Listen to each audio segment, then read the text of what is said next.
Assalamualaikum warahmatullahi wabarakatuh. Selamat pagi, shalom, om swastiastu, namo buddhaya, salam kebajikan. Selamat bergabung kembali di BJM Podcast.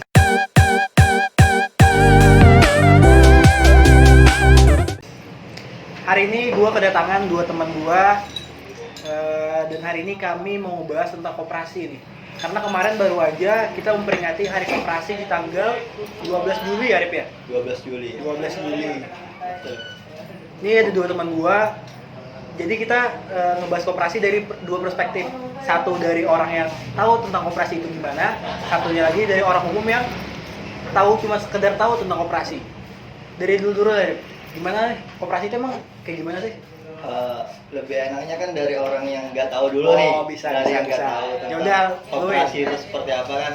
Ya udah. Kalau dari gue sih koperasi itu sepengetahuan gue nih ya kan, itu dari gue SMA itu cuma gue tuh tahunya tujuan koperasi itu yaitu mensejahterakan anggotanya, itu kan pertama. Kemudian untuk koperasi itu gue itu bingung tuh, koperasi itu apa sih? Itu jenis usaha atau badan usaha atau kayak gimana?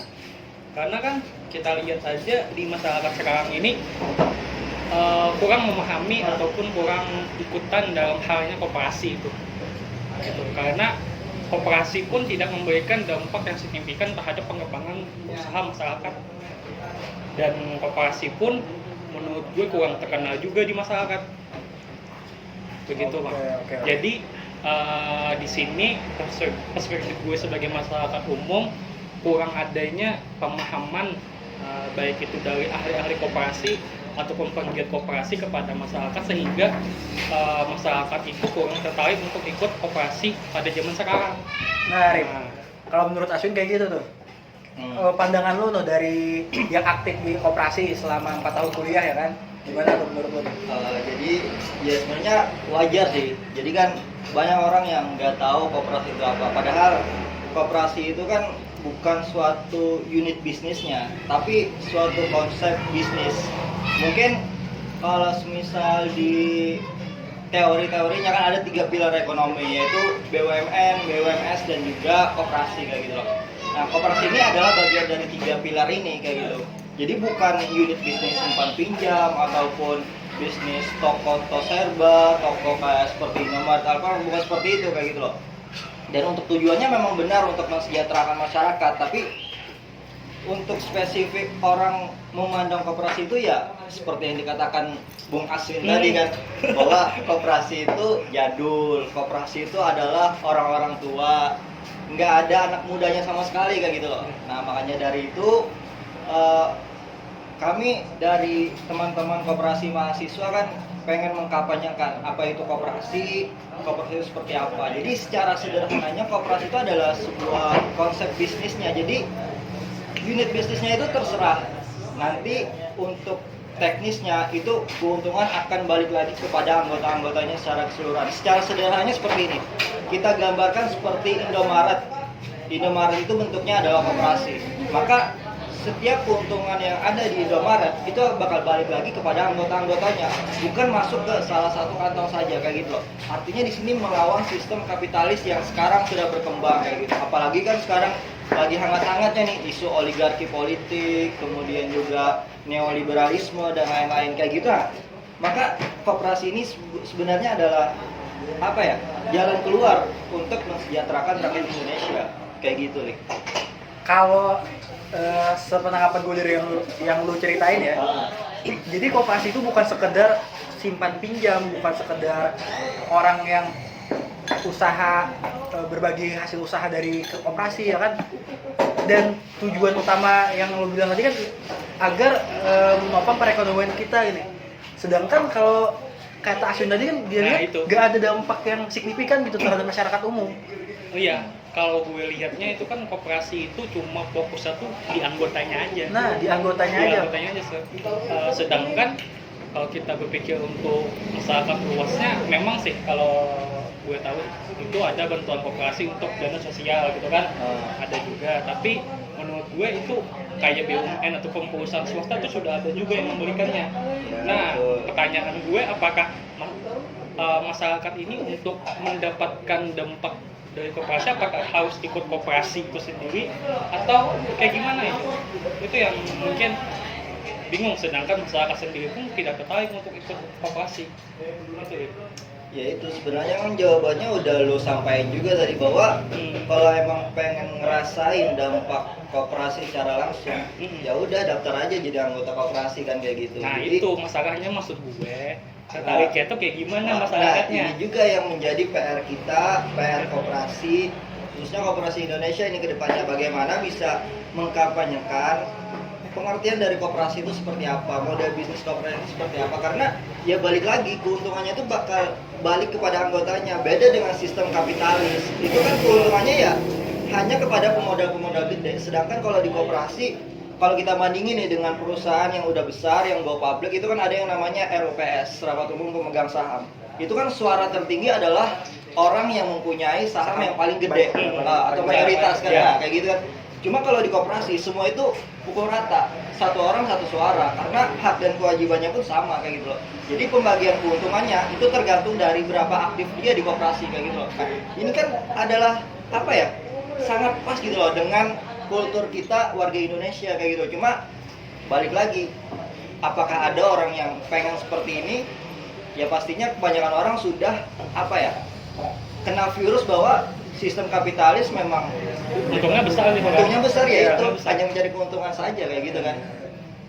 Ya kalau dari penjelasan lu ya, Nah, gue tangkap nih sebenarnya koperasi itu bagus, tapi orang-orang yang memberikan stigma negatif gitu terhadap koperasi, kan orang-orang kan berpikirnya kalau ikut koperasi simpan pinjam, ikut koperasi biar bisa enak pinjam uang, pinjam duit gitu kan. Sedangkan dari penjelasan lo tadi, koperasi sebenarnya lebih dari itu, lebih dari itu yang bisa kita kembangkan lagi gitu kan. Yang padahal juga kan kita punya menteri koperasi tuh. Iya. Dan Iya itu. dan Bingungnya tuh di mana dampaknya itu Iya. kan. ya memang itu kita juga di forum-forum koperasi mahasiswa kan kita sering membicarakan, bahkan di beberapa perlombaan Menteri Koperasi itu sering dijadikan bahan salah satu topik perdebatan, seperti apakah Menteri Koperasi layak untuk dipertahankan atau ya hilangkan saja Menteri Koperasi, karena memang nggak ada dampaknya kepada koperasi sendiri, apalagi kepada Indonesia kayak gitu loh. Jadi kalau menurut pandangan gue pribadi terkait Menteri Koperasi dampaknya seperti apa, ya memang kita masih belum bisa melihat sih. Soalnya untuk Menteri Koperasi sendiri itu kan Menteri Koperasi dan UMKM. Nah, dua fokus gitu, ya. dua fokus. Jadi untuk UMKM-nya mungkin agak lebih banyak lah Ya. disorotnya, tapi untuk koperasinya masih kurang disorot kayak gitu kan. Nah, ini menjadi PR tersendiri juga kayak gitu loh. Dan koperasi hanya sebatas simpan pinjam, bahkan lebih condong ke meminjamnya saja kan. Iya memang benar seperti itu prakteknya di lapangan kayak gitu kan. Ya, inilah PR kita untuk koperasi Indonesia, dan inilah juga tantangan kami sebagai orang-orang yang dulunya bergerak di koperasi mahasiswa, bagaimana caranya, bagaimana mengkampanyekan koperasi Indonesia itu layak untuk diperjuangkan, layak untuk berdaulat di negeri kita sendiri kayak gitu loh. Ya sebenarnya juga kan kita ini sebenarnya dekat dengan koperasi. Sebenarnya kan di lingkup organisasi kampus ada koperasinya, Ada. terus Siswa, ya. guru-guru ada koperasinya, Ada. kantor-kantor dan perusahaan juga pasti ada koperasinya. Sebenarnya kita dekat tuh dengan koperasi, tapi kok dampaknya ke kita itu nggak kelihatan gitu Ya, kan? karena itu tadi kan, karena koperasi itu menurut gue ya cuma untuk anggotanya aja Iya. gitu. Mungkin Anggotanya. mungkin itu tadi kan gimana cara kita buat nge-guide masyarakat dan ngebikin stigma dari koperasi yang awalnya simpan pinjam menjadi tempat yang menarik gitu kan. Iya. Oke, jadi kalau semisal pertama gue mau nanggapin yang terkait koperasi itu kan ada di mana-mana nih, Ya. koperasi guru, koperasi mahasiswa. Nah kalau gue berpandangan ya, gue mengira bahwa koperasi guru, koperasi PNS, koperasi siswa itu mungkin hanya sebatas formalitas, karena mungkin apa ya, dituntut untuk didirikan koperasi di sana kayak gitu, atau mengikuti instansi-instansi yang di sana ada koperasinya. Jadi nggak benar-benar tahu tujuannya itu seperti apa, kemudian bagaimana kebermanfaatannya untuk anggotanya seperti apa itu belum benar-benar ditegakkan di sananya kayak gitu kan. Dan kalau boleh jujur juga, ketika kalian sudah ikut koperasi, gue sendiri yang ikut di koperasi mahasiswa itu setiap tahun gue dapat SAU 500.000 setiap tahun. Itu belum lagi dana yang lain-lainnya. Nah, ini kan gue sebagai mahasiswa merasa terbantu dari gue sebenarnya cuma berbelanja di sana, kemudian bayar simpanan setiap bulannya. Kan koperasi kan mengelola unit usaha tuh. Nah, kan ada keuntungannya. Nah, keuntungannya itu ya dibagikan lagi kepada anggotanya kayak gitu loh. Dan untuk menjadi anggota koperasi itu sebenarnya nggak ribet-ribet banget. Cukup kalian daftar, mungkin ketentuannya di beberapa koperasi berbeda-beda berkas-berkasnya, dan kalian cukup berkewajiban untuk membayar simpanan setiap bulannya kayak gitu. Dan simpanannya itu pun ketika kalian nanti memutuskan untuk keluar dari koperasi, ya bisa kalian ambil sepenuhnya kayak gitu loh, nggak ada potongan apapun kayak gitu. Cuma PR-nya balik lagi, orang nggak tahu koperasi itu apa, orang hanya tahu sebatas simpan pinjam tapi nggak tahu konsepnya. Benar-benar. Nah, itu yang menjadi PR-nya, kita harus mengkampanyekan ini loh konsep koperasi, ini keuntungannya ini balik lagi ke kita, yang kita bayar, yang kita simpan itu bakal balik lagi juga ke kita kayak gitu loh. Ya, itu menarik sih. Nah, Tapi yang timbul di pertanyaan gue kayak gini nih. Ketika kita bayarkan modal per bulan untuk koperasi, itu kan modal itu kan bakal digunain untuk usaha, ya kan, pakai usaha. Tapi ketika usaha itu rugi ataupun untungnya kecil, nah secara tidak langsung kan itu lebih menguntungkan kepada anggota ataupun anggota koperasi yang aktif ataupun yang grade itu sudah di atas gitu kan, ataupun pengurus yang sudah di atas itu mendapatkan keuntungan yang lebih banyak. Sedangkan anggota yang kurang aktif ataupun cuma beberapa kali untuk berbelanja di unit usaha itu mendapatkan untung sedikit gitu. Itu yang mungkin jadi pertanyaan gue, ketika koperasi itu rugi terus kayak gimana modalnya, sedangkan modalnya itu kan sudah digunakan untuk usaha. Kayak gimana cara koperasi untuk menanggulangnya ataupun bertanggung jawab lah atas hilangnya modal dari anggota tersebut. Karena kan kalau misalnya koperasi atau pengusahanya itu rugi, modalnya itu nggak balik gitu kan. oke. Seharusnya itu kayak gimana? Jadi kan sebenarnya seperti kebanyakan perusahaan yang ada juga ya. Jadi kan kalau semisal yang dinamakan rugi, tergantung ruginya ini karena apa dulu.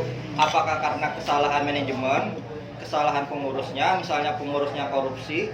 Ya kalau semisal masalahnya adalah korupsi, ya anggota berhak untuk menuntut kepada oknum-oknum tadi kayak gitu loh. Cuma kalau semisal kerugiannya karena pandemi seperti ini misalnya, ya Usaha udah nggak jalan gitu kan. usaha nggak jalan, semua kan pada mati, omset pada turun semua. Nah, balik lagi ke koperasi itu kan tolong menolong sebenarnya. Konsep dasarnya kan tolong menolong, gotong royong. Artinya di sini ada kesukarelaan bahwa inilah usaha kita bersama-sama. Kita jangan berharap untung terus gitu loh. Dan kalaupun dalam keadaan rugi, ya udah kita rugi bareng-bareng gitu loh.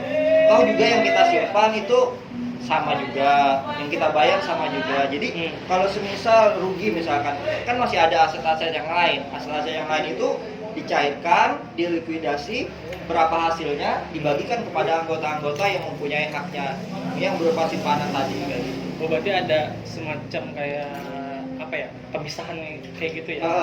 Iya, pemisahan di dalam modal yang disimpan sama modal yang digunakan kayak iya, gitu. di dalam laporan keuangannya kan sudah jelas, ada simpanan pokok, ada simpanan wajib, ada juga yang namanya SAU, itu di bagian modalnya kan kayak gitu.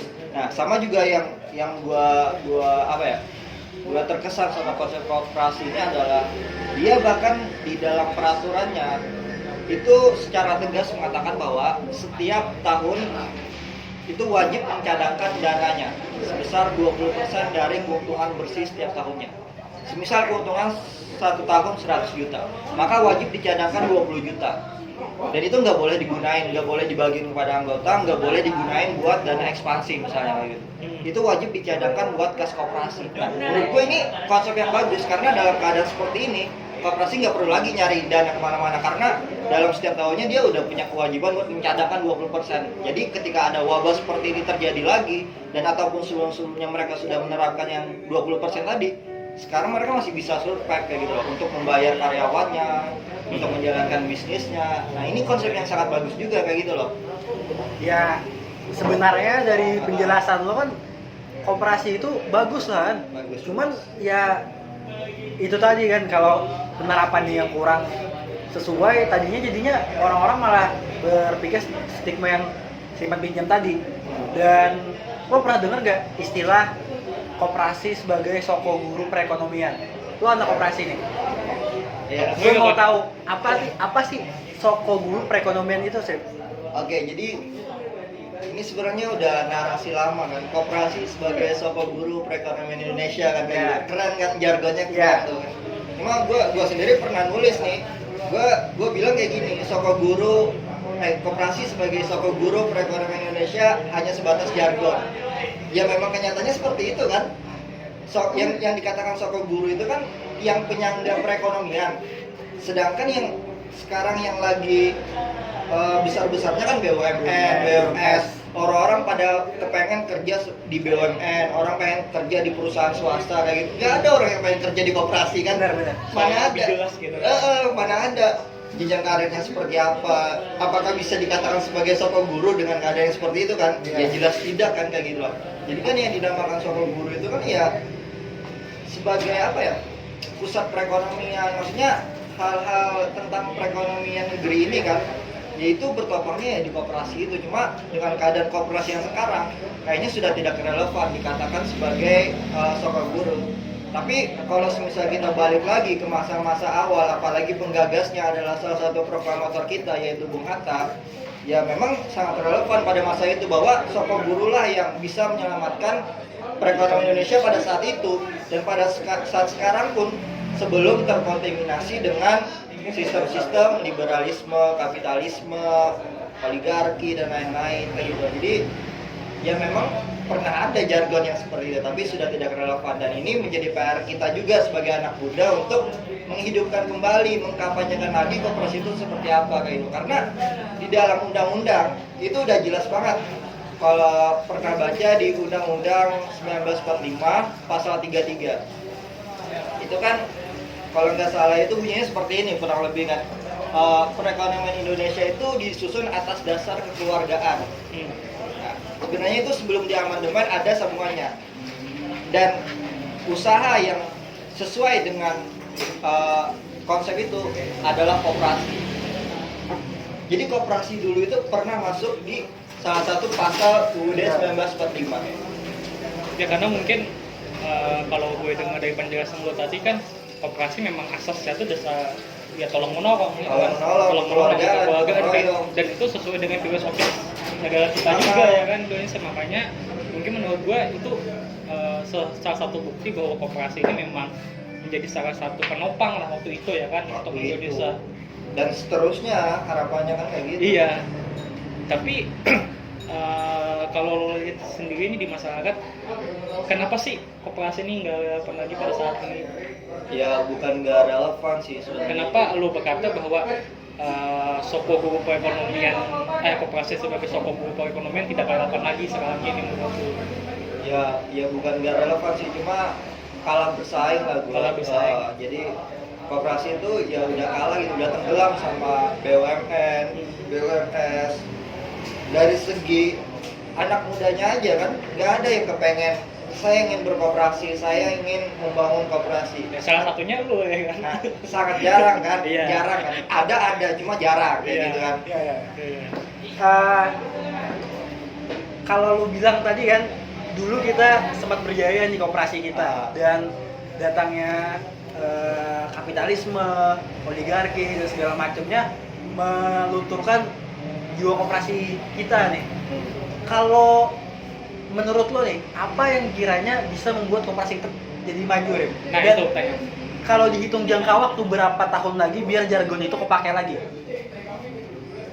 Untuk cara supaya koperasi berjaya lagi, berdaulat lagi, kalau menurut pandangan gua adalah pertama inovasi. Inovasi memang penting. Kita harus menginovasi lagi bagaimana koperasi ini bisa mengikuti perkembangan zaman. Apalagi sekarang kan sedang marak-maraknya zaman fintech. Nah itu kan simpan pinjam makin kalah lagi gitu. Kalau kita nggak ngikutin ke arah sana juga kayak gitu. Tapi yang lebih penting daripada inovasi tadi ada lagi, ialah kampanye tentang koperasi itu. Nah, gue berharap makin banyak anak-anak muda yang mengkampanyekan, yang membicarakan tentang koperasi ini kedepannya seperti apa, karena inilah konsep perekonomian yang sebenarnya bisa membantu mensejahterakan rakyat ini, mensejahterakan negeri kita ini kayak gitu. Karena nggak ada lagi yang namanya orang kaya makin kaya, yang miskin makin miskin, tapi semua dipukul rata di sini, semua bakal sejahtera apabila kita benar-benar bisa mendaulatkan yang namanya koperasi ini. Jadi salah satu podcast ini, gue terima kasih banyak pada Bung Malik sudah mengundang gue sebagai narasumber. Ya inilah salah satu bentuk kampanye kita buat kepada teman-teman yang menonton nanti. Inilah koperasi, inilah konsep yang orang-orang yang dulu pernah ingin bangunkan untuk negeri ini, yaitu Bung Hatta ditemani dengan presiden pertama kita, Bung Karno kan kayak gitu. Jadi ya harapannya melalui media ini bisa memberikan dulu gambaran tentang koperasi, dan nanti ketika orang-orang sudah klik dengan konsep koperasi ini, maka orang-orang yang awalnya pintar inovasi seperti orang-orang yang awalnya kepengen bangun perusahaan kapitalis misalnya, mulai tergiur nih dengan orang-orang dengan konsep koperasi. Jadi nanti mungkin orang-orang tersebut lebih condong kepada, mungkin koperasi ini kan lebih mendekati dengan social entrepreneur. Nah kan social entrepreneur kan mungkin lebih banyak lagi nanti kebangun bisnis social entrepreneur kayak gitu. Jadi nggak hanya mementingkan keuntungan satu belah pihak saja kayak gitu loh. Jadi kampanye itu yang paling penting sekarang, dan untuk jangka waktunya ya berapa tahun ya, gue nggak bisa ngira-ngira juga sih, tapi untuk sekarang ini gue menilai bahwa kampanye tentang koperasi sudah mulai aktif lagi kayak gitu loh, udah mulai berkembang, dan teman-teman yang lain pun sudah berjuang di jalannya masing-masing. Ada juga teman-teman yang berjuang di jalan dia punya kemampuan digitalisasi koperasi, mereka sudah masuk ke sana kayak gitu loh. Kalau gue pribadi ya gue mungkin hanya bisa berjuang di jalan ini kayak gitu loh. Gue bisa mengkampanyekan melalui media-media sosial karena masih belum ada podcast yang dalam membahas tentang koperasi kayak gitu loh. Dan gue berharap gue bisa konsisten berjuang di sana. Terus bisa nih kan, gue tertarik tentang koperasi, terus gue mencari di lingkungan gue koperasi nggak ada, terus gue tergagas di diri gue pengen bikin koperasi. Gimana tuh Rik? Langkah awal gue bikin koperasi itu kayak gimana? Oke, jadi kalau di undang-undang yang lamanya itu kan untuk membuat koperasi itu minimal ada 20 orang. Wah, berarti kurang 17 orang lagi nih. Nah, kurang 17 orang lagi nih. Berarti kita harus nyari 17 orang lagi buat bikin koperasi. Nah, ya kalau benar-benar mereka, ayo kita berangkat, kita bikin koperasi anak muda. Gitu. Koperasi anak muda ya kan. Dari penjelasan Arif tuh, Wen, lo udah mulai tertarik gak tuh masuk koperasi itu atau bikin koperasi mungkin? Kalau gue sih tertarik banget sih untuk ikut koperasi, karena gue tertarik itu sama konsep atas kekeluarganya itu sendiri gitu kan. Karena ketika kita untung bersama gitu kan, rugi kita rugi bersama gitu. Karena kayak kata Arif tadi, rugi nggak selamanya rugi ya gitu kan. Karena kan ada simpanan yang mungkin nggak digunain untuk modal usaha gitu kan. Dari penjelasan Arif tadi, gue sebagai anak muda tertarik sih mungkin untuk ikut koperasi, karena mungkin koperasi juga memang menjadi faktor gitu kan supaya menuju Indonesia yang tangguh gitu kan. Nah, ya kan? Gimana pendapat lo? Iya, kalau Indonesia mau berdaulat, ya kita harus mendaulatkan dulu koperasinya. Kita harus bikin koperasi ini tangguh dulu. Tangguh dalam artian kita bisa kita bisa berkompetisi dengan BUMN, BUMS, dengan unit-unit bisnis yang lain, dan kita juga bisa ngikutin. Bisa kok koperasi juga punya tambang, bisa koperasi punya tambang. Keuntungannya ya untuk anggotanya, bukan untuk pemilik tambangnya, kan kayak gitu kan sederhananya. Jadi nggak ada tuh kayak di Kalimantan kan, siapa itu yang punya tambang paling gede tuh, ya dia sendiri kan yang bakal kaya kan. Ya beda lagi kalau bentuknya koperasi, pasti masyarakat di sekitar sana terdampak juga dengan tambang. Toh tambang juga kekayaan negeri ini kan, masa masuknya ke salah satu kantong aja kan. Aduh, gimana Indonesia mau maju, mau tangguh kayak gini. Harusnya koperasinya tangguh dulu ya. Nah, betul, makanya kita harus kampanyekan. Ya koperasi itu berarti sebenarnya nggak ada yang dirugiin tuh. Sebenarnya koperasi itu cocok banget sama kulturnya budaya Indonesia ya kan, simpan pinjam. terus nggak ada yang dirugiin, bagi modal sama rata, dan Asasnya tolong menolong. asli tolong menolong dan mensejahterakan anggotanya. Paling penting itu. Iya, dan kayak lo bilang tadi kan nggak ada yang lebih diuntungkan, nggak ada yang Nggak ada yang kaya makin kaya, Nah, yang miskin makin nggak gitu. ada.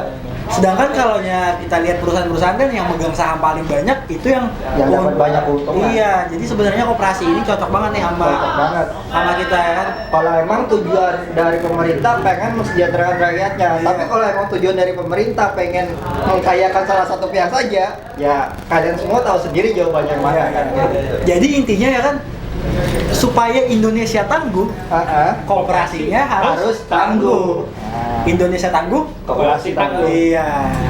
Mungkin itu aja nih pembahasan gua sama teman-teman gua hari ini. Mungkin ada episode berikutnya ya, Rip, ya?